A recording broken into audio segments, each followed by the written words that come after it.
por venir y por aguantar a estas horas. Y bueno, no sé cómo lo vamos a hacer después de Guillermo. Tenemos el listón muy alto. Sí, lo sabemos, no te cambiamos el orden, claro.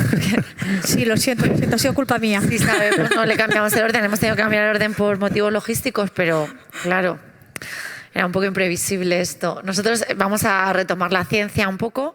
Vamos a hablar de, como sabéis, la mesa se titula Prevención transversal en fibrilación auricular, en estenosis en valvulopatías, aunque fundamentalmente hablaremos de la estenosis aórtica, y en técnicas de imagen TAC coronario.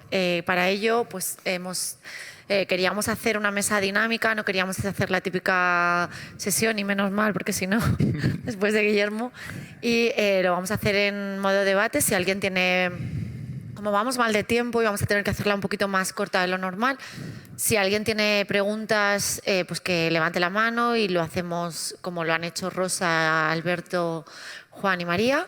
Y nos vais preguntando y vamos interrumpiendo. Pues voy a empezar con Pablo, que nos va a hablar de qué hay en prevención en fibrilación auricular. Bueno, voy a presentar a los ponentes, que no lo he hecho, perdón. Tengo aquí a Pablo Toledo, que trabaja en el Hospital de Granada, en San Cecilio. En el San Cecilio de Granada, siempre me lío con los dos que hay. Al doctor Enrique Santas, que trabaja en el Hospital Clínico Universitario de Valencia, y a la doctora Gabriela Guzmán, que trabaja en el Hospital de la Paz. Yo soy Miriam Sandín, que trabajo en el General de Alicante, o sea que gana la Comunidad Valenciana en esta mesa también. Voy a empezar con Pablo y le voy a preguntar, bueno, en primer lugar, ¿crees que los pacientes con fibrilación auricular tienen riesgo cardiovascular aumentado? Por supuesto, especialmente las mujeres tienen más riesgo, concretamente ellas tienen el doble de mortalidad y también hay en varones un 50% más de mortalidad por todas las causas. También existe el doble de mortalidad por infarto, por cardiopatía isquémica y hasta 4 veces más probabilidad de sufrir insuficiencia cardíaca. Aquí la fibrilación auricular pues, se puede comportar como causa o consecuencia. ¿Vale? Es decir, un paciente con fibrilación auricular puede tener de base una cardiopatía, con aumento de presiones de llenado, y esa dilatación auricular puede hacer que entre fibrilación auricular, pero también puede ser consecuencia de esa fibrilación auricular directamente por medio de una taquimiopatía, o bien en pacientes con insuficiencia cardíaca diastólica, el perder la contribución de la aurícula puede hacer que el paciente pues empeore su grado funcional, y eso es lo que hacemos ergospirometría, lo vemos, es decir, lo objetivamos de manera muy clara como la variable de consumo de oxígeno pico disminuye en este tipo de pacientes. O sea que la fibrilación auricular, además de ser una entidad patológica en sí, pues se comporta como un factor de riesgo cardiovascular, y a veces es difícil saber cuánto contribuye a ese riesgo cardiovascular. Entonces, ¿cómo podemos estratificar el riesgo cardiovascular en pacientes que tienen fibrilación auricular en prevención primaria, antes de que aparezca cardiopatía isquémica o insuficiencia cardíaca? Pues sí, hay escalas. Es decir, un grupo italiano elaboró la escala, la TWO-MACE, que es una escala con unos factores de riesgo específicamente analizados en población con fibrilación auricular. El TWO-MACE es un acrónimo de infarto de miocardio, síndrome metabólico, edad de más de 75 años, insuficiencia cardíaca o evento embólico previo. Un score de 3 o más puntos de esta escala pues asocia a un MACE de 4 veces más en esta población con fibrilación auricular. Y esa puede ser una herramienta posible pues, para estratificar el riesgo en nuestros pacientes. Luego también tenemos que hacer una historia clínica. Tenemos el puntero lo tiene. Sí, el puntero.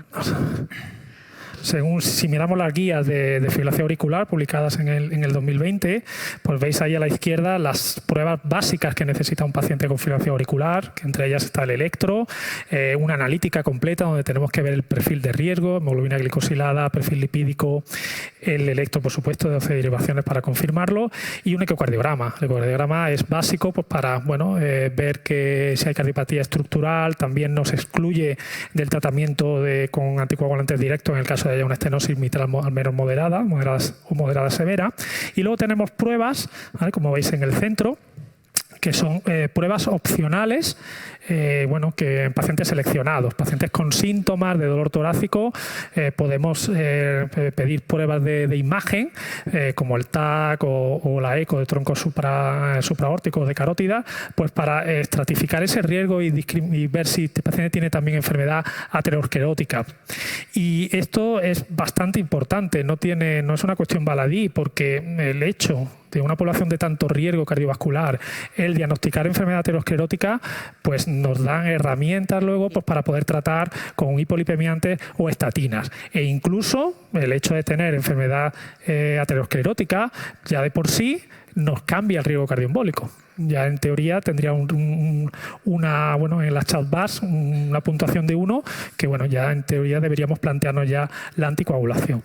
El tema que podemos debatir es hasta qué punto, con qué pruebas de imagen establecemos esa barrera entre la prevención primaria y la prevención secundaria, ¿no? Ahí está, porque es un continuo, ¿no? Ya sabemos que la prevención primaria y secundaria debemos considerarla como un continuo, no es primaria cuando no ha pasado nada y secundaria cuando sí, sino que es un continuo, y quizá, ¿no?, las técnicas de imagen nos pueden ayudar un poco a estratificar ese riesgo.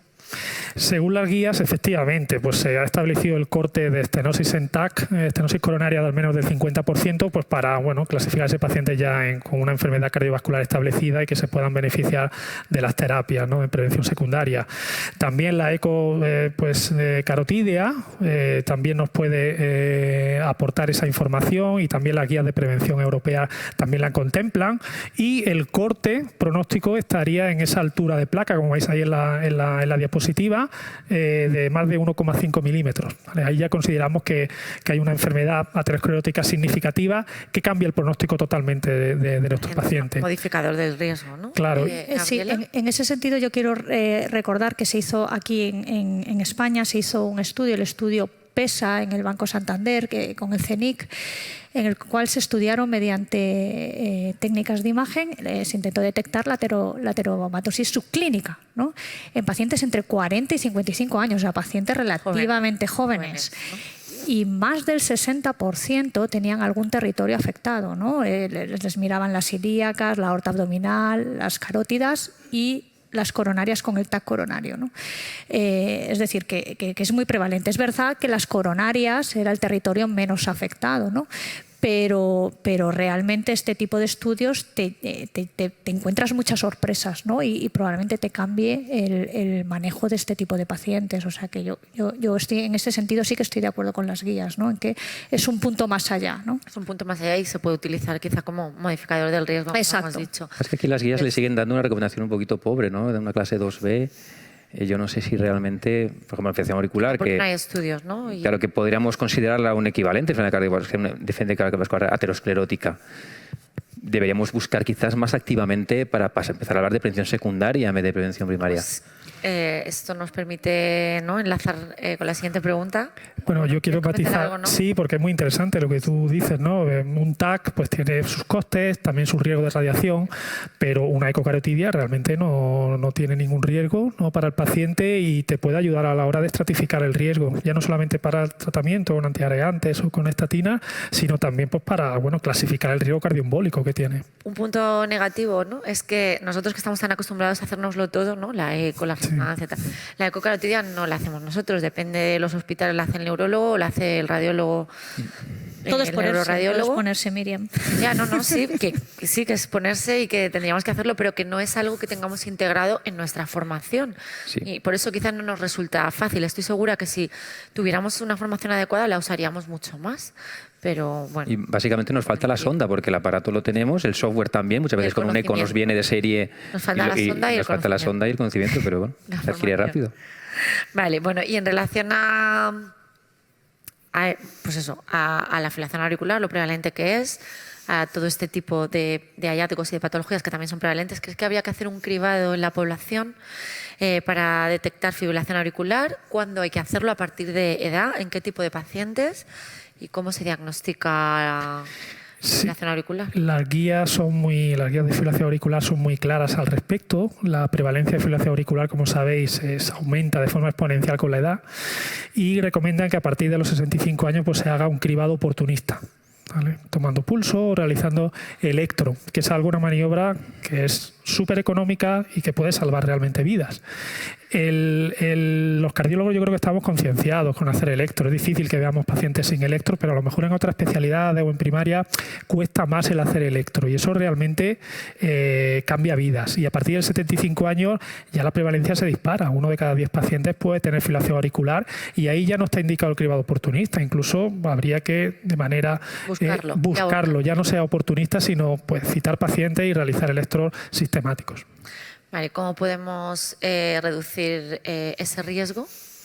Una vez detectada la fibrilación auricular, ¿cómo podemos reducir el riesgo en este tipo de pacientes para evitar para intentar que la fibrilación auricular no se convierta en un factor de riesgo de patologías mucho más severas, ¿no? Sí, las guías también hablan del acrónimo ABC, ¿vale? Para tratar. Es algo nuevo, ¿no? En las guías del 2020, que no aparecían en las previas. Claro, entonces la anticoagulación, se refiere a anticoagulación, es el pilar fundamental. Es decir, un paciente con fibrilación auricular con criterios con un CHA2-VAS elevado, el no anticoagular, anticoagular, en este caso con anticoagulantes directos, reduce la mortalidad en más del 50%. Y el riesgo de eventos embólicos lo reduce en un 80%. Es decir, hay pocas actuaciones en medicina que produzcan ese beneficio. Por eso es un pilar fundamental el tema de la anticoagulación y anticoagular cuando el paciente tenga riesgo cardioembólico. Encontramos todavía pacientes que vienen con antiagregación. Todavía no los encontramos. Es verdad que es difícil que sean pacientes que están seguidos o tratados por cardiólogos, pero en otras especialidades todavía hay. Yo hace pacientes, tiempo que no me los encuentro, ¿eh? Antes sí me los encontraba mucho. Cada vez ahora menos, pero todavía Sí. llega alguno y te dice el paciente, es que me han dicho que vale lo mismo la aspirina de 300 que el Sintrón. Bueno, pues no, hay que recordar que no, es lo mismo. Y además ahora hay otras cosas, además del Sintrón y de la warfarina que nos ha contado Guillermo Aldama, ¿no? ¿Tú crees que yo creo que todos tenemos bastante claro que cuando entraron en el escenario los nuevos anticoagulantes orales, que ya no son nuevos y que ahora pues, se llaman anticoagulantes de acción directa, han contribuido de manera y muy importante a facilitar el manejo de este tipo de pacientes y a disminuir el riesgo? Entonces, en este sentido, ¿crees que los anticoagulantes de acción directa pueden aportar un beneficio más allá del que aportaba el Sintrón o la warfarina? Bueno, termino con el acrónimo. A era de anticoagulación, beta de better management, o la clínica, ¿no? Es decir, el tratar la FA asintomática con fármacos frenadores, y la C de cardiovascular risk reduction, ¿no? Es decir, estos pacientes que tienen una alta prevalencia de obesidad, diabetes, dislipemia, pues tratarla para mejorar ese riesgo, ¿no? Y contestando ya a la pregunta, ¿no? De los anticoagulantes no directos. Anticoagulantes de acción directa. Si analizamos los estudios pivotales con estos anticoagulantes directos, vemos que en todos los estudios de manera invariable disminuyen toda la hemorragia intracraneal. Y si vemos la mortalidad, ¿vale? Incluso con la Pixaban hay una reducción en su estudio Aristóteles significativa, la mortalidad, reducción por todas las causas frente al tratamiento con warfarina, y también con edoxaban, la dosis 30 miligramos, hay una reducción significativa en la mortalidad por todas las causas, pero en todos los demás estudios pivotales, con rivaroxaban, con edoxaban y con dabigatran, también hay una reducción muy no significativa, pero que se quedan a las puertas de la significación estadística en la reducción de la mortalidad por todas las causas. Si hacemos un metaanálisis, como los últimos que han salido, incluyendo toda esta población de estudios pivotales, vemos claramente una reducción de la mortalidad por todas las causas con anticoagulantes directos frente a la warfarina. Entonces, a tu pregunta, yo creo que sí mejora el pronóstico el anticoagulante directo. Sí, además se ha visto refrendado en todos los estudios que hay en vida real, que han sido incluso superiores a los que había pivotales. Aquí, Miriam, quizás lo que, un poco ligando antes con lo de la aspirina, lo que sí que vemos a veces en práctica clínica es el uso inapropiado o dosis inapropiadas de anticoagulantes de acción directa, ¿no? O pacientes en los cuales tememos el sangrado, damos dosis bajas, inapropiadamente bajas, y ahí es el único escenario, probablemente en el cual que los ACOTs pueden generarnos problemas, ¿no? La infradosificación te aumenta el riesgo de ictus. y eso está, yo creo que ampliamente demostrado. Por lo tanto, tenemos que usar los ACOTs, pero siempre a la dosis ciñéndonos adecuada, a la dosis por apropiada peso, según ficha técnica, ¿no? Peso y... Eso nos ocurrió un poco también al principio, ¿no? Que daba un poco de miedo dar Poner la según dosis qué dosis alta, ¿no? Con el en Dabigatran, determinados sobre todo. pacientes, ¿no? El Dabigatran. Y erróneamente se daba, Sí. ¿no? Se daba... Pero bueno, hay... está claro, yo creo que en un foro de cardiólogos es indiscutible hablar del beneficio que tienen los ACOT, ¿no? Hay que hacerlo porque hay que recordarlo, pero otras cosas que también creemos o que hemos visto que mejoran el riesgo de reducción de la fibrilación auricular son otras estrategias, como por ejemplo el ejercicio, ¿no? Y algo que hemos comentado antes, ¿no? Que ha pasado en las guías con respecto a las previas, que nos sorprende a todos mucho. Claro, cerrando el punto de anticoagulante, solamente he traído 3 diapositivas, porque esto pretendía ser una charla un poco coloquial. Sí. Pero bueno, es una fotografía que os tenía que traer, porque me parece, no sé, esto podemos debatirlo entre todos, ¿no? Me parece triste, ¿no? Ahí veis la fotografía de la Comunidad Económica Europea, cómo España está pues en la cola, ¿vale? En la cola de prescripción de anticoagulantes directos, por debajo del 40, en torno al 40%, muy por debajo de países con un Producto Interior Bruto que es mucho más reducido que España, como puede ser Grecia, como puede ser Portugal. Y esto, pues bueno, esto tiene que llamar un poco la atención a las autoridades sanitarias. Sobre el visado, ¿no? Revisar, porque el visado de 2016 aún no se ha actualizado, es restrictivo a la hora de prescribir anticoagulantes directos, y las series que tenemos, los registros, serie italiana, serie española, publicada en la revista española hace poquitos días, ¿vale? Vemos que la implementación de anticoagulantes directos se ha relacionado a nivel poblacional con una disminución del ictus. Y eso, pues bueno, eso deberíamos plantearnos que, bueno, de abrir ese abanico de posibilidad de tratar a nuestros pacientes con anticoagulantes directos. De todas maneras, terminando ya con la diapositiva, hay cosas que sí podemos poner en nuestras manos y que se ajustan a visado, como es revisar a nuestros pacientes con síndrome, que el 50% de ellos tienen mal control, el rango terapéutico, y sobre esos pacientes sí que podemos pasar los anticoagulantes directos y ahí no tenemos excusa. Bueno, Y es una cosa que debemos mejorar. Las guías dicen que tiene que estar el tiempo en rango terapéutico por encima del 70% y es muy difícil que lleguen al 70%. Claro, en el informe de procedimiento del Ministerio, que es donde siguen todos los hospitales, ponen el 60%, pero sí que hay un alto... Las guías establecen el 70%. El 70%, pero sí que hay pacientes que se pueden beneficiar y que a lo mejor no lo hacemos. ¿Vale? No lo hacemos. En relación a la pregunta que te había hecho antes, y ya acabamos contigo, ¿qué cosas podemos hacer o qué estrategias podemos hacer para intentar disminuir el riesgo de la fibrilación auricular? Y habíamos comentado que el ejercicio era una de ellas, que todos teníamos muy claros, además en un foro de rehabilitación cardíaca no podemos no hablar del ejercicio. ¿Y qué ha pasado en las guías? Pues sí, las guías, si las comparamos con las del 2016, han bajado el nivel de indicación del ejercicio físico de 1A del 2016 a un 2A. Yo creo claramente que es un error, ¿vale? Porque el ejercicio físico es como un supermedicamento que actúa mejorando el riesgo a nivel global del paciente con fibrilación auricular. Produce mejoría del control tensional, pérdida de peso, es decir, actúa sobre la génesis de esa fibrilación auricular. Y tenemos metaanálisis también donde se ve que el ejercicio físico no se relaciona con fibrilación auricular. Yo creo que lo que ha hecho daño, o lo que, sí que no podemos esconderlo, que hay pequeñas series, ¿vale? Registros de atletas de ultra resistencia, donde sí se ha visto que en esta población sí que hay un aumento de la incidencia de fibrilación auricular.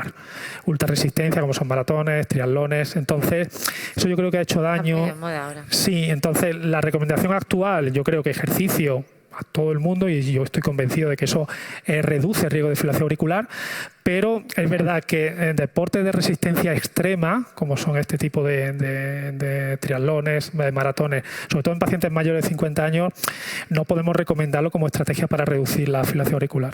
Claro, muy bien. Y última pregunta, ¿control del ritmo o control de la frecuencia para mejorar el pronóstico? Pues hemos hablado de anticoagulación, de control de factores de riesgo y bueno, últimamente se publicó en el 2020 el estudio ISTA-F3, donde el control del ritmo sí que también nos dice este estudio de que puede mejorar el pronóstico del paciente con fibrilación auricular. Era un dogma que teníamos anteriormente, donde veíamos que posiblemente no había muchas diferencias entre estos dos modos de abordar la FA, pero en este estudio es un estudio interesante porque la población media es mayor, es de 75 años, y se aleatorizan dos estrategias: control de ritmo frente al control de frecuencia, pero fibrilación auricular diagnosticada de reciente comienzo, aunque los criterios de inclusión eran del último año.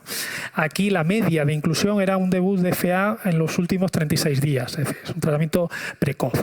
Y se vio que a los 5 años, ¿vale?, había una reducción muy importante del 31% en la variable compuesta del objetivo, que era muerte cardiovascular, infarto, síndrome coronario agudo, ictus y riesgo de insuficiencia cardíaca, de manera significativa en el brazo tratado con control de ritmo, ¿no? En este control de ritmo pues había muchísimas estrategias de tratamiento antiarrítmico, cardioversión y estudio electrofisiológico.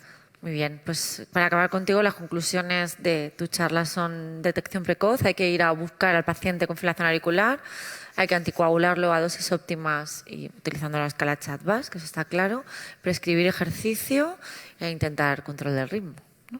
Ese sería el resumen, Así, yo creo. un resumen en 10 segundos. Cambiamos un poco de tercio y nos va a hablar el doctor Enrique Santas de la asociación entre otra patología muy prevalente, casi no tanto como la fibrilación auricular, pero también muy prevalente y cada vez más, porque es una patología que nos encontramos en una población de mayor edad y cada vez nuestra población es de mayor edad. Entonces vamos a centrarnos, las valvulopatías son muchas y muy complejas, pero nos hemos decidido centrar en la estenosis aórtica, porque ahora veréis por qué, pero lo explicará él. Pero bueno, no solo porque sea una de las más prevalentes, sino porque igual se puede prevenir, ¿no? ¿Crees que existe una asociación entre los factores de riesgo cardiovascular y el desarrollo de la estenosis aórtica? Sí, Miriam, yo creo que vamos a seleccionar un poco la estenosis aórtica yo creo que es la valvulopatía en la cual tenemos una asociación mayor, una evidencia mayor de que realmente sí que existe o parece existir una asociación entre los factores cardiovascular o los factores aterogénicos y el desarrollo de estenosis aórtica. La estenosis aórtica fisiopatológica es muy compleja, influye la edad, la genética, factores ambientales, pero en las fases, fundamentalmente en las fases iniciales de la enfermedad, hay una infiltración de lipoproteínas, de macrófagos, reacción inflamatoria, procalcificación y al final hay una clara correlación entre los factores aterogénicos y los factores que llevan a la estenosis aórtica. Aquí os traigo, por ejemplo, esto es un estudio en Ontario con más de un millón de personas que viene un poco a confirmar esto. Es decir, existe una clara asociación entre los factores de riesgo cardiovasculares clásicos, hipertensión, diabetes, dislipemia, y el desarrollo de estenosis aórtica grave. Y además, conforme más factores de riesgo sumemos, como ocurre en la aterosclerosis, pues mayor riesgo de estenosis aórtica. Con respecto a la obesidad también, y estos son estudios también recientes que nos muestran que existe también una clara asociación, cosa que vemos en la clínica también, entre la obesidad y el desarrollo de estenosis aórtica, ¿vale? O la incidencia de estenosis aórtica. Datos en países escandinavos, incluso datos en Reino Unido, fijaos abajo a la derecha, muestra un poco la asociación entre la obesidad y diversas enfermedades cardiovasculares. Evidentemente, pues la fibrilación auricular, que comentábamos antes, la arteria periférica, pero la insuficiencia cardíaca, sobre todo la preservada. Pero fijaos que en el top está la estenosis aórtica, de manera también un poquito sorprendente, pero parece existir una clara asociación entre la obesidad y el riesgo de estenosis aórtica. Y también quería un poco destacar este trabajo de Leopoldo Pérez de Isla, publicado el año pasado en European Heart Journal, mostrando de nuevo también la asociación entre la dislipemia y el riesgo de estenosis aórtica. Claro. Has comentado la asociación, que parece que está bastante clara, entre los factores de riesgo cardiovasculares clásicos y la estenosis aórtica, y entre los factores de riesgo emergentes que llevamos hablando o hemos estado hablando esta mañana. Ha habido charlas que la lipoproteína se ha repetido hasta la saciedad. ¿Creen la lipoproteína A también? Tenemos que hablar también de lipoproteína A. Yo creo que es un escenario para hablar de lipoproteína A. Fijaos que incluso ya en este mismo trabajo de Leopoldo, dentro de los factores predictores de reemplazo valvular aórtico, la edad, la hipertensión, está ya la LPA. Y esto la verdad es que ya se describió hace años, pero existe un aluvión de publicaciones en los últimos años que nos muestran una asociación entre la LPA y el riesgo de estenosis aórtica. Fijaos esta figura muy bonita que lo que expresa es pacientes con valores genéticamente determinados muy bajos de LPA, están protegidos frente a enfermedad coronaria, protegidos o con un menor riesgo frente a insuficiencia cardíaca, enfermedad vascular periférica, pero la mayor magnitud de beneficio es protección frente a estenosis valvular aórtica. Estos son datos de Astronomer, pacientes que ya tienen estenosis aórtica ligera moderada, los que tienen LPA elevada tienen mayor progresión de la enfermedad. La valvulopatía progresa más rápidamente. Yo no sé cuántos de vosotros pide LPA a sus pacientes con estenosis aórtica, sobre todo en las fases iniciales. No sé si alguien la pide. Yo no la pedía, pero la voy a pedir. Después de revisar esto la voy a pedir. Todos la vamos a pedir, pero era una práctica común. Sí que es verdad que el punto de corte no está claro y parece ser que a más LPA, más riesgo, pero no queda claro si es más de 30, más de 50, Almudena. ¿No? Es lo que yo iba a preguntar, o sea, ¿qué te va a hacer cambiar? A lo mejor sabes que va a progresar más rápido. Yo planteo que quizás a lo mejor el eco de seguimiento, pues quizás puedo plantearlo de manera más rápida. Esto no hay datos en estudios, pero a lo mejor en vez de programarle un eco en 2 años a una EO ligera, pues igual a lo mejor tengo que programarla al año. Esa era la siguiente, ¿no? Pregunta. Efectivamente. Más datos. Esto es un estudio que nos muestra de nuevo asociación muy robusta entre LPA y calcificación valvular aórtica. Hay mucho publicado. Este quizás es el más bonito, un estudio en JACC de hace 2-3 años, una serie que no es muy grande, pacientes con una edad media de en torno a 70 años, con estenosis aórtica moderada, y evalúa el riesgo de progresión de la estenosis aórtica asociada a la LPA, punto de corte 35, aunque digo que esto está un poquito en discusión. Sí. Los pacientes con LPA más de 35 tienen la válvula más calcificada, progresa más, el score de calcio progresa más rápidamente, la valvulopatía progresa más rápidamente y tienen mayor riesgo de reemplazo valvular aórtico. Es decir, que realmente esto está un poquito todavía como en pañales, pero sí que tenemos datos que nos muestran que hay una asociación clara entre LPA y estenosis aórtica e incluso en la progresión. Y cómo aplicar esto a la clínica, pues un poquito lo podríamos comentar, pero es interesante. Sí, o sea, ¿cómo podemos hacer o qué podemos hacer? ¿Cómo podemos controlar esos factores de riesgo para controlar la progresión de la estenosis aórtica? Yo creo que es un poco también la pregunta del millón. A todos en la consulta, pues haces un eco al paciente y bueno, tiene una estenosis aórtica ligera, válvula calcificada, pues esto le repetiremos en un año la eco. Y de repente pregunta, bueno, ¿y qué puedo hacer yo para que esto... ¿Y qué me va? No, mire, no, lo siento, bueno, es que no hay... dentro de un año lo repetiremos, vamos a observar. Y a veces el paciente dice, bueno, ¿y si como sano, oye, yo hago ejercicio, esto me va a ayudar? Pues dices, bueno, probablemente va a ayudar. Sí, o sea, puede ayudar. Aunque realmente si uno revisa la literatura sí que es verdad que esto no hay evidencia. No hay evidencia. Probablemente a lo mejor puede ser de utilidad al principio. Cuando la válvula ya está muy calcificada, pues a lo mejor yo no sé, el impacto de la dieta y el ejercicio aquí es menor.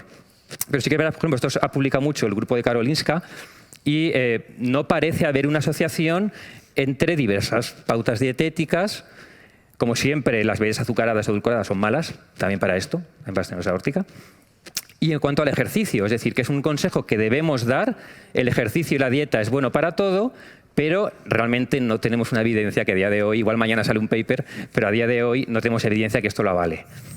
En cuanto a la presión arterial, otra pregunta que un poco podríamos hacer, o qué objetivo de presión arterial tiene que tener nuestro paciente con estenosis aórtica.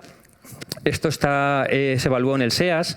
Parece ser que a partir de una sistólica de 150 a 160 el riesgo se dispara, o sea que hay que controlar la presión arterial.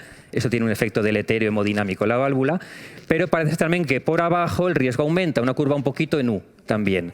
Parece ser que el sweet spot, o lo que estos autores encuentran, es que el objetivo de presión arterial en el paciente con estenosis aórtica, ligera, moderada, sería una sistólica entre 130 a 139 y una diastólica entre 70 y 90. Un poco esto es la evidencia que tenemos.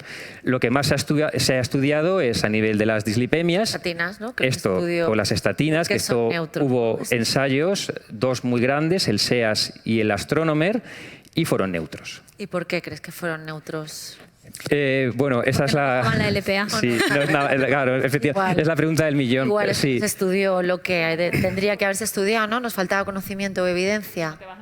Claro. Eso es. Probablemente, incluso las estatinas sabemos que aumentan un poco la LPA. Es un tema que se ha comentado ahora incluso. Lo podemos intuir, ¿no? Claro. Se ha comentado mucho. Fijaos que el LDL basal es un LDL, pues bueno, 120, moderadamente alto. Se ha comentado que quizás a lo mejor hay que seleccionar pacientes con LDLs más elevados, si esto está dentro de la fisiopatología de enfermedad. Que una vez la válvula esté calcificada, esto ya no puede aportar beneficio, puede ser otra explicación, o que, como decíamos, estamos seleccionando un target inapropiado. Porque, por ejemplo, sí que hay datos, y esto lo digamos un poco, lo comentaba Alberto en la mesa de esta mañana, datos con los PCSK9. Esto es un subestudio del Fourier, un análisis post-hoc, generador de hipótesis. No podemos decir que los PCSK9 disminuyan la progresión de la estenosis aórtica, pero sí que nos muestran primero que en cuanto al riesgo es más importante la LPA que el LDL, en cuanto al riesgo de progresión de la estenosis aórtica. Y en el Fourier, un análisis post-hoc, pero se observó que los pacientes tratados con evolocumab tenían una menor progresión o un menor riesgo de sustitución valvular aórtica. Sabemos que baja el EPA un 25-30%, no sé si esto puede tener alguna implicación. ¿Y esto puede abrir un campo futuro a futuros ensayos clínicos? ¿Crees que nos esperan, ¿no?, en la investigación? Yo creo que sí. ¿O que podemos sugerir? Sí.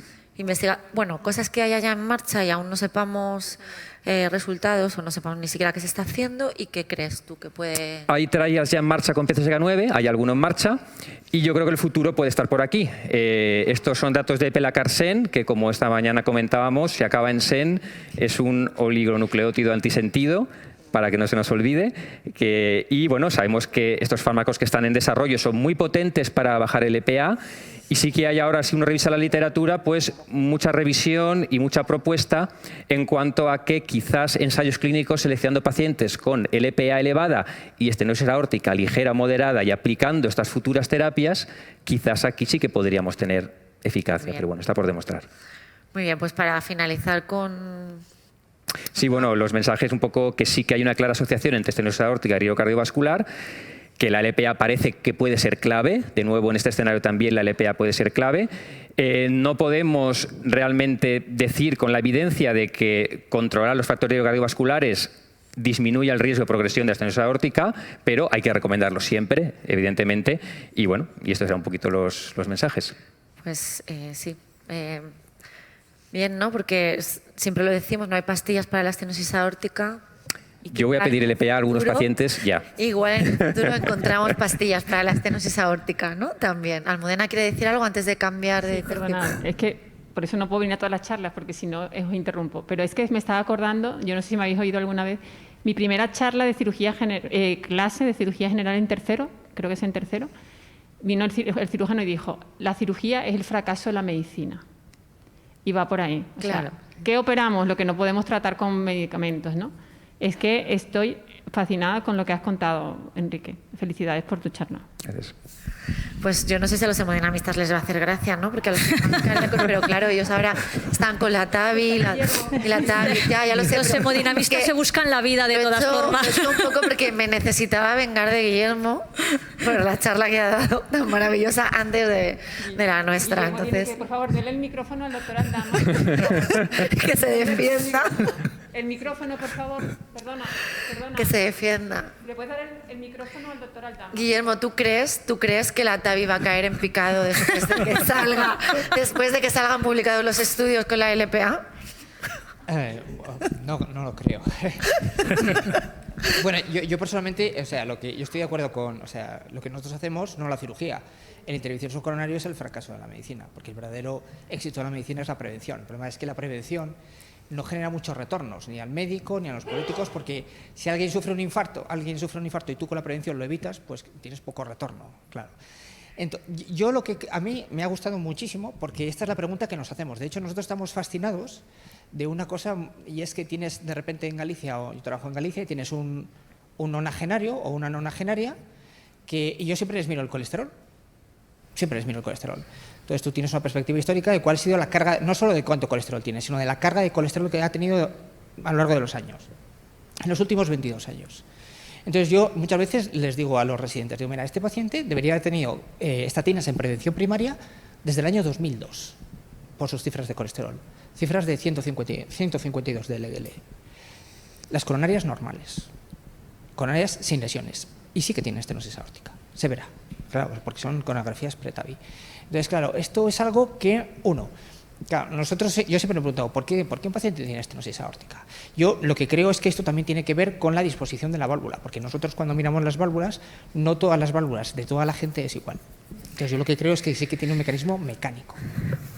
Y yo lo que creo es que, fruto de ese mecanismo mecánico, de ese mecanismo que es reológico, sí que puede intervenir que tú tengas una lipoproteína que genere más inflamación de lo normal. Entonces, yo lo que creo es que el desencadenante puede ser tu configuración anatómica y el propelente la lipoproteína. La pregunta es, ¿vas a pedir LPA a partir de ahora?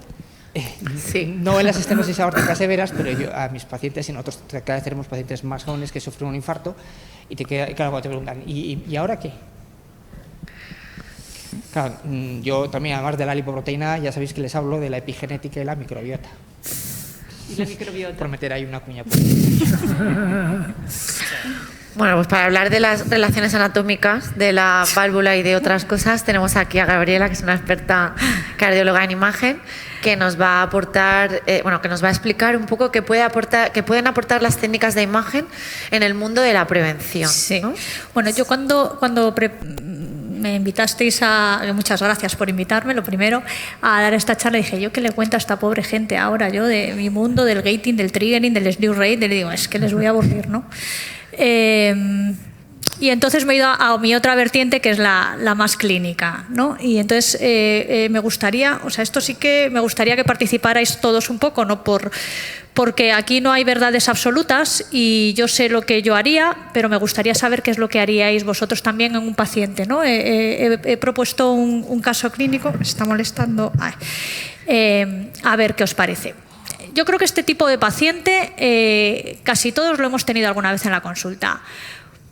Un ejecutivo, un alto directivo de una empresa que su servicio de prevención tiene unos chequeos VIP y es un tipo de 58 años con una hipertensión arterial bien controlada. Podemos ser de una empresa, por ejemplo, una energética, que están ahora muy de moda, aunque ahora no deben de tener mucho estrés estos directivos, pero bueno, le hacen un chequeo VIP y le piden un TAC de coronarias, ¿no?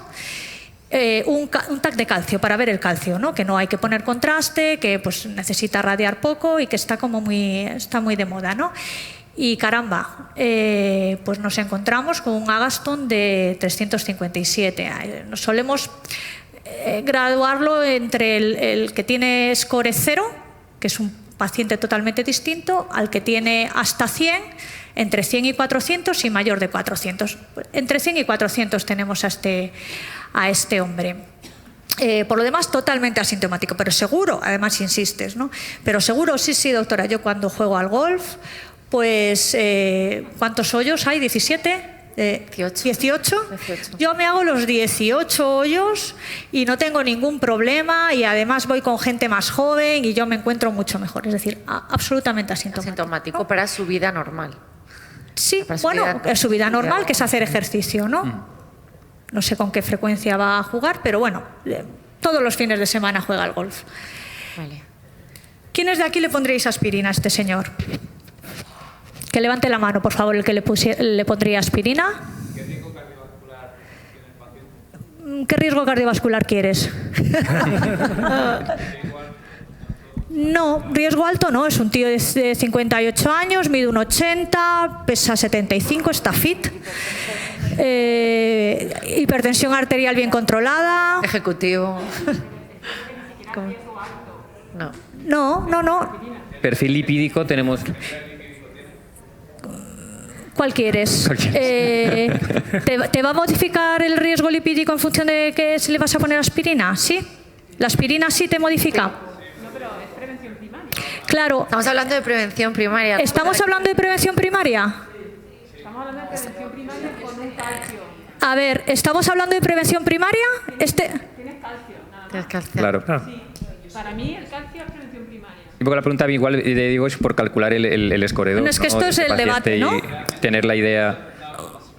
Colesterol no HDL de 100. Y os invito a quedaros a la última charla del día, que hablaremos de ello.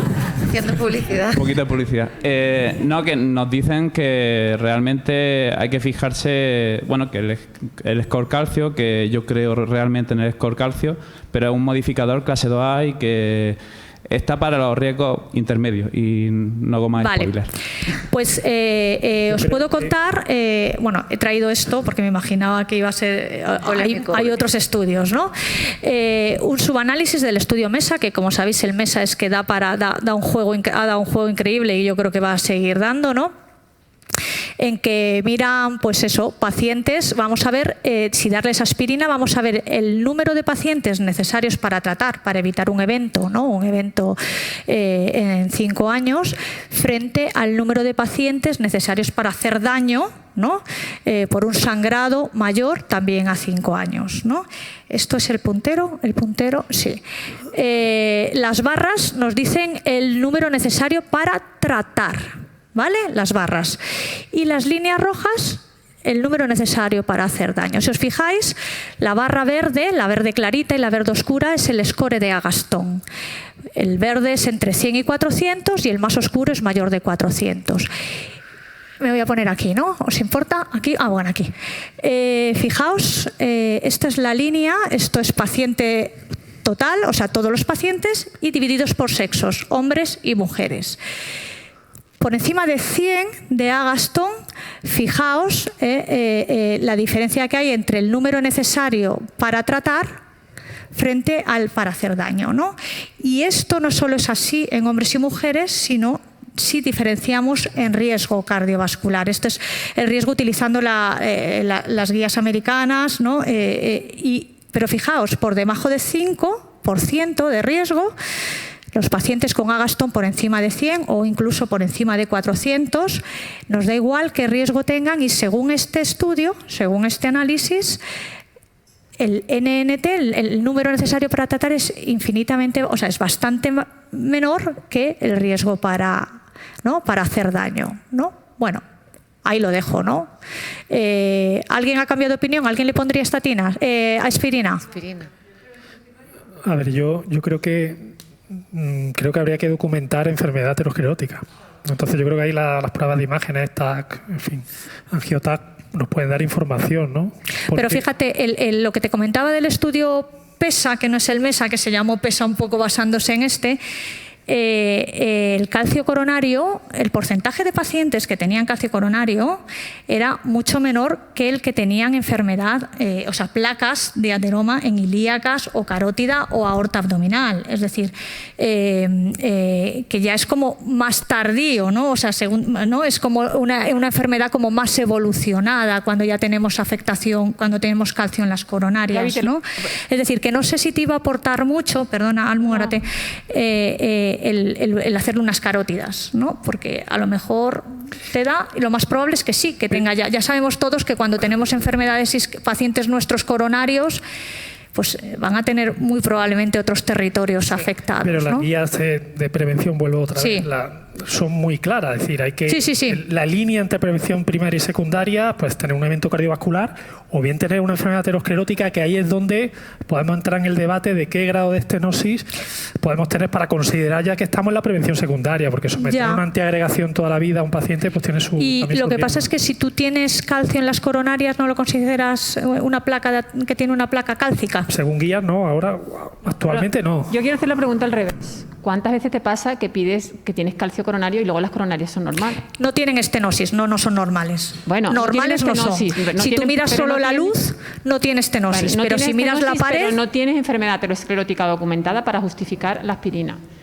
Sobre todo eso lo ves mucho y lo hemos comentado en los pacientes renales. Mucho paciente renal con mucho calcio. Pero el paciente renal tiene un riesgo hemorrágico más elevado que, por ejemplo, este paciente. Vamos a cambiar, ¿no? O sea, quiero decir, yo te lo hago al revés. Tú asumes que como tiene calcio, tiene enfermedad aterosclerótica. Y yo te digo, ¿cuánta gente que tiene calcio? Luego le haces el TAC coronario y las arterias coronarias no tienen lesión. Placas de aterosclerosis. Eso es. Sí, placas de aterosclerosis sí, lo que no son estenosis obstructivas. Pues, claro, entonces lo que Eso dice Pablo, ¿no? vamos a lo que dice Pablo. Entonces, la pregunta sería, ¿a quién de los que tienen enfermedad aterosclerótica documentada le pones aspirina con evento o sin evento? Que es diferente. Y que yo creo que aquí todos diríamos... Bueno, no voy a hacer spoiler. No. Hay por allí yo solo quería preguntar una cosita. Quizás si hay que hacer alguna otra prueba más. Si en lugar de calcio coronario lo que hubieses visto son placas en carótidas, ¿le pones aspirina o no le pones aspirina? Si ves la placa en carótida, o sea, no calcio, placa en carótida, muchas veces blanda. Pues depende, ¿no?, del porcentaje. Yo creo que ahí también Pone las guías, ¿no? Las guías dicen que depende del porcentaje. Una placa inequívoca ya es un marcador de enfermedad cardiovascular y tenemos impresión secundaria. el predictor más importante, eso está en una serie estudiada del Colegio Americano de Ecocardiografía, establecen esa altura de la placa, ¿no? Es decir, una altura pero que esa altura también, como hemos hablado al principio, el riesgo es continuo. Es decir, una placa de 1,5 ya estaríamos en un riesgo casi 4 veces más MACE y sería como el límite de prevención secundaria, y es el INTEL que pone las guías de prevención para establecer ese límite de prevención secundaria para este tipo de tratamiento antiagregante. Pero el riesgo es continuo. Si encontramos una placa a una altura de 2,5 milímetros de altura, el riesgo ya se dispara. Es decir, que es no continuo, depende ¿no? solo de la presión, o sea, de la presencia, sino de cómo es, ¿no? De cómo es de... Incluso el grosor de íntima media también está en la guía, lo han quitado. El grosor de íntima media lo han quitado. Sí, pero sí, ya no está, ¿eh? Ya se no ha lo comenta, se ha quedado las carótidas y el además de aspirina... sí, o sea, yo creo que hemos generado ahí un debate, ¿no? Pues sí, que cada uno haría una cosa, yo creo, ¿no? Vamos más. En función. Bueno, nada, ¿qué hacemos? ¿Y estatinas? ¿Le ponemos estatinas? Estatinas ponemos, porque aspirina nos da como más respeto, ¿no? Porque si es un paciente con riesgo de sangrado, las guías encima le dan una indicación 2B, entonces, pero estatinas, ponemos estatinas. A ver qué dice la audiencia. ¿Qué le pondría estatinas? ¿Qué le pondrías al mismo paciente? Queremos ese perfil lipídico. Vale, queréis el perfil lipídico. Aquí es vital, yo colesterol creo, no HDL 145, perdón. Colesterol no HDL 145. Sí. Claro. Vale, sí. Vale. ¿Qué objetivo buscamos?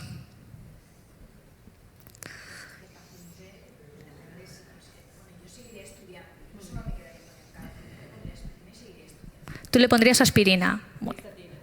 Y estatina. ¿Y estatina para conseguir qué objetivo de colesterol? La estatina igual le aumenta el calcio coronario, ¿eh?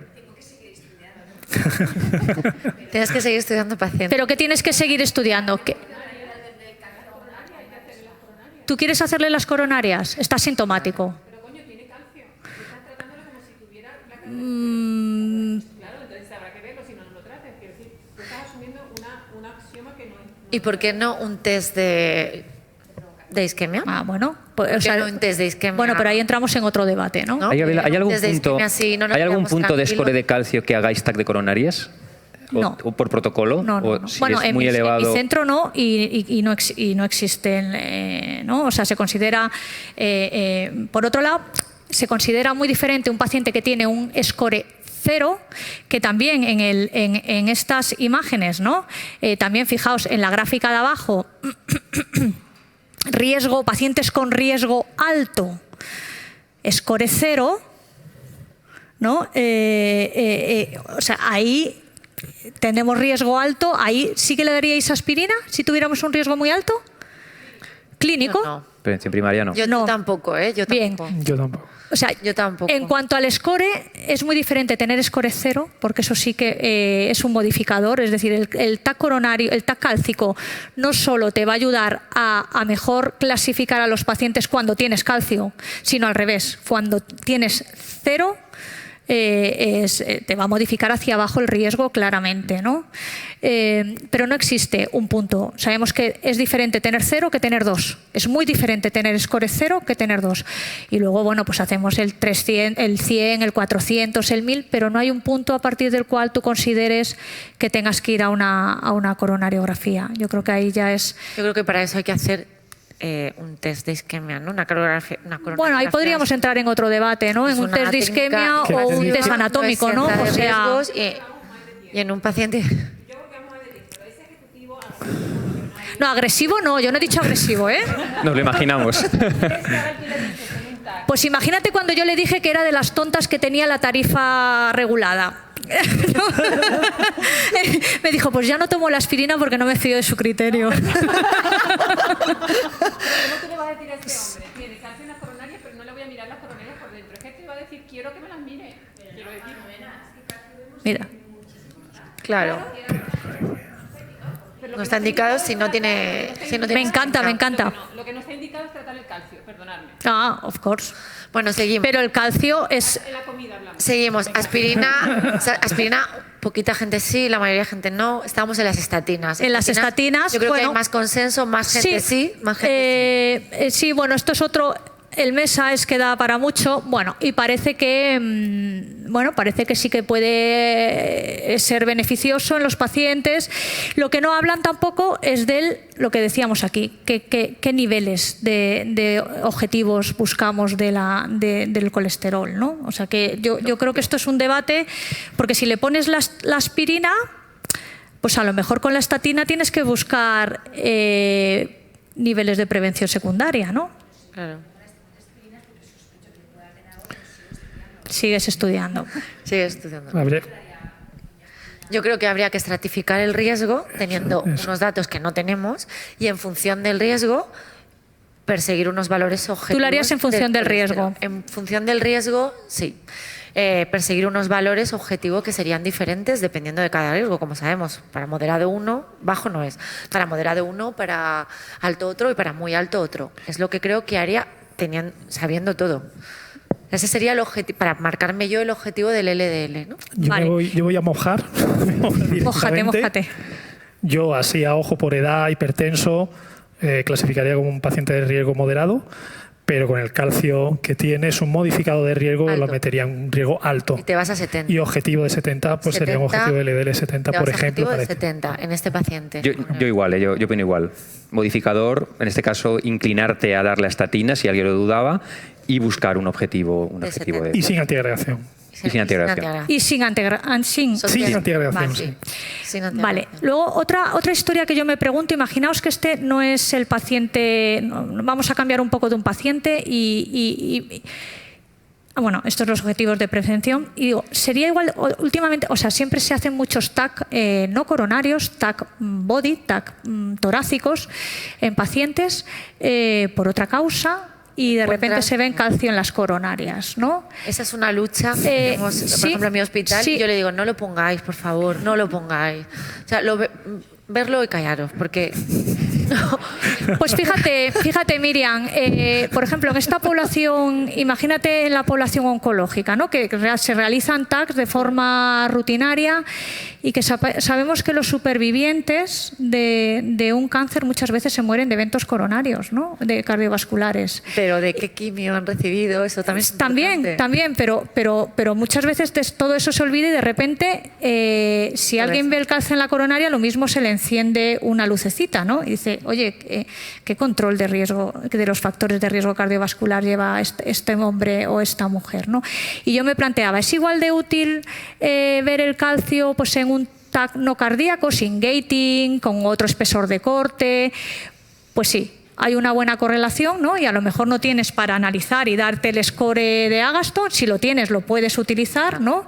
Pero si no lo tienes, pues puedes decir qué extensión, ¿no? Puede tener, si tiene muy calcificadas o no las coronarias. Y yo creo que ahí puede dar un toque de atención. Yo ahí no estoy de acuerdo contigo. Pero yo creo que ¿se queda ahí? Quiero decir, ¿me sirve eso o voy a buscar algo más? O sea, hombre, no, tendré que buscar algo más, claro. ¿Un TAC no coronario justifica un TAC coronario posterior? No, yo no estoy diciendo un TAC coronario posterior. Yo estoy diciendo que justifica una llamada de atención para fijarse en cómo controlado tiene este paciente los factores de riesgo cardiovascular, ¿no? O sea, que yo creo que eso sí que puede servir un poco para esto. Y a lo mejor tú, Pablo, te planteas los objetivos, a lo mejor este es un paciente diferente. Claro, ¿no? Oncológico, dislipémico, con unos objetivos de prevención primaria y a lo mejor te planteas que es un riesgo alto y bajarle, ¿no? a 70, ¿no? O sea, que yo creo que sí que nos puede modificar. Que puede servir, vale. ¿Vale?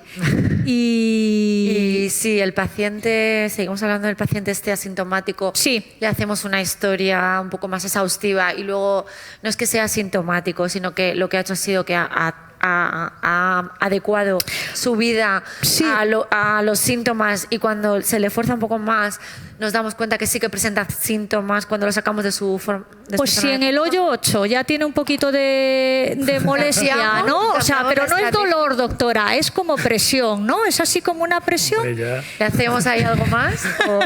¿O seguimos igual con aspirina uno siempre, no? Estatina parece que todo sí, y ya está. ¿O le hacemos algo más? ¿Le haríamos un cate? ¿O le haríamos ¿Quién le miraría las coronarias? ¿Alguien le miraría a este señor las coronarias? Que levante la mano. Si ya tiene clínica de angina Sí, estable. este ya en el 8.8 se nos queja. Yo ahí sí. ¿Sí? Sí, yo Ahí creo ya que sí. Vale, ¿cómo las vemos? Porque tenemos muchas formas de verlas. Por TAC, por angiografía no invasiva, ¿no? ¿Sí? Pues no sé, Pero porque ya depende esto del riesgo. Porque versus test de isquemia o sea, imagen... No, versus es lo que tú te plantearías. es que- Tú querrías verle las coronarias a este señor si te cuenta angina, ¿no? Sí. si la angina es típica y con ese score de calcio tan elevado, Bueno, típica a lo mejor no es dolor, es le hago algo presión. invasivo, le hago- directo, ¿eh? le Puede- hago algo invasivo. Es que no es un paciente de riesgo bajo. Bueno, pero yo como medio. soy de imagen, ¿no? Pues Le haces un TAC. entonces estoy un poquito sesgada. Y además este paciente ya, a modo de broma, es el perfil que te dice que quiere prepararse un triatlón. Que nunca lo ha hecho. Que pero nunca lo ha hecho, que pasa del golf El a ser Ironman, triatleta, el y ahora le dices, bueno, Bueno, no, porque tiene pues- 58. Si tuviera 48. 40 sí, es la 48 sí. 58 ya no. Bueno, pues yo quería traer aquí un poco, ya es muy conocido, ¿no? El Scott Hart, de esos pacientes, ¿no? Que incluso, o sea, pacientes con angina, ¿no?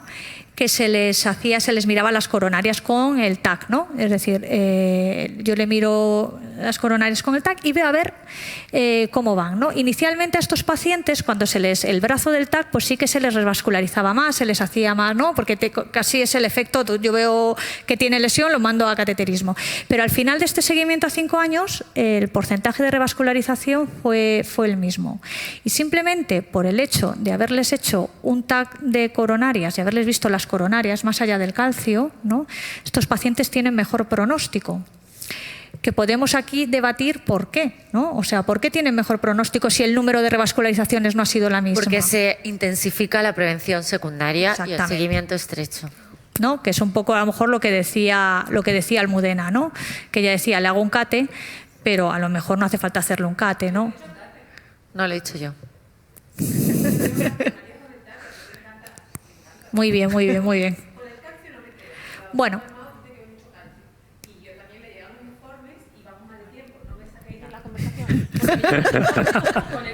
Pero está siendo interesante. Esta es la última pregunta y Eso estamos es. acabando.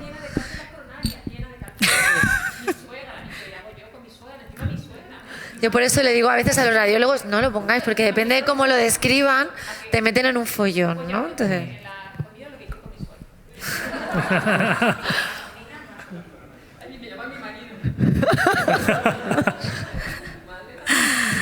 Muy bien. Pues nada, la historia era un poco generar este debate, que que se como ha vemos yo generado. creo que no hay verdades absolutas No. y que cada uno pues hacemos un poco lo que... Bueno, pero no hay verdades, pero yo creo que ha quedado claro que hay que seguir haciendo, ¿no? Este tipo de reuniones, que se tiene que investigar más la lipoproteína, por supuesto, pero la imagen... ¿Le haríais una lipoproteína a este? La imagen también, pues sí, ya ha puesto, Pues sí, pero la imagen Este ya se también. la ha hecho y ya se ha hecho de todo. La imagen también, y yo creo que ¿no? Es lo interesante de la charla, que se genere debate, que haya participado la audiencia y que se haya hecho algo amena después de haber visto, después de ir detrás de quién íbamos, ¿no? Entonces, muchas gracias a todos por aguantar, que no se ha ido nadie, y esperamos que os haya gustado.